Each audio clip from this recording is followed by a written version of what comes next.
വേദപ്രയാഗ് മീഡിയയിലേക്ക് സുസ്വാഗതം. ഓം ശ്രീ വിഷ്ണുവായ സ്വാമിയെ നമ.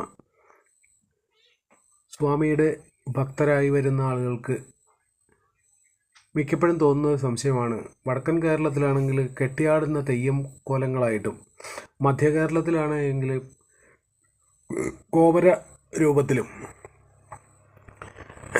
അതേപോലെ നൃത്തത്തിൽ വരുന്ന സ്വാമിയുടെ രൂപത്തിലും ഒക്കെ കാണുമ്പോൾ ഏകദേശം ഒരേ രൂപത്തിൽ തന്നെയാണ് പല പല ക്ഷേത്രങ്ങളിലും മഠങ്ങളിലും കൊട്ടിലും എല്ലാം സ്വാമി ദർശനം കിട്ടുന്നത്.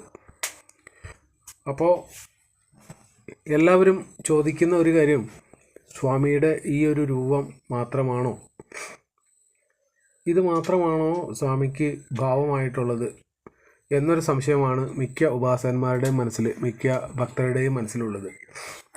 എന്നാൽ ഒന്ന് വ്യക്തമായി കേട്ടുകൊള്ളുക, സ്വാമിയെ നിങ്ങളുടെ ഇഷ്ടപ്പെട്ട രൂപത്തിലേക്ക്, ഏത് രൂപത്തിലേക്കും നിങ്ങളുടെ ഉപാസനാക്രമം അനുസരിച്ച് നിങ്ങൾക്ക് മനസ്സിൽ ചിട്ടപ്പെടുത്താം. പക്ഷേ മനസ്സ് തുറന്നിരിക്കണം എന്ന് മാത്രം. അതെന്തുകൊണ്ടെന്നാൽ ഒരു വ്യക്തിക്ക്, ഒരു ഉദാഹരണം പറഞ്ഞു കഴിഞ്ഞാൽ, ഒരു വ്യക്തിക്ക് ഒരു സർപ്പദംശം ഏൽക്കാനുള്ള സാധ്യതയുണ്ട് പോകുന്ന വഴിയിൽ എന്ന് വന്നു കഴിഞ്ഞാൽ,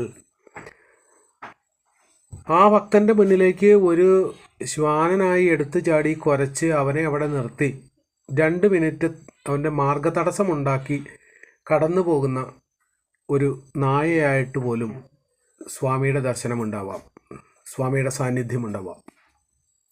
അവിടെ നമ്മുടെ രക്ഷകനായിട്ട് വരികയായിരുന്നു സ്വാമി, അത് ഒരു ശ്വാനൻ്റെ രൂപത്തിൽ. ഈ കാഴ്ചയെ തിരിച്ചറിയുക എന്നുള്ളതാണ് ഉപാസനയുടെ ഏറ്റവും അത്യുന്നതമായ ഭാവം. ആ തിരിച്ചറിവാണ് നമ്മളുടെ യഥാർത്ഥമായ മനസ്സിൻ്റെ വലിപ്പം, സ്വാമിയുമായിട്ടുള്ള അടുപ്പം, സ്വാമിയുടെ ഉപാസന, സ്വാമിയുടെ സേവ എന്നൊക്കെ പറയുന്നത്.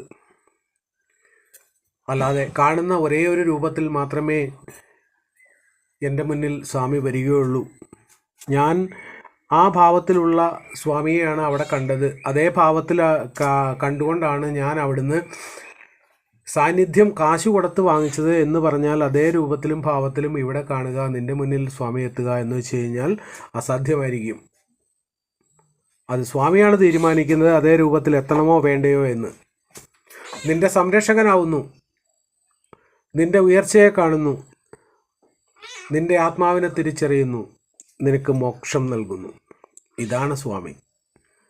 എല്ലാവരെയും സ്വാമി അനുഗ്രഹിക്കട്ടെ. ഓം ശ്രീ വിഷ്ണുവായ സ്വാമി.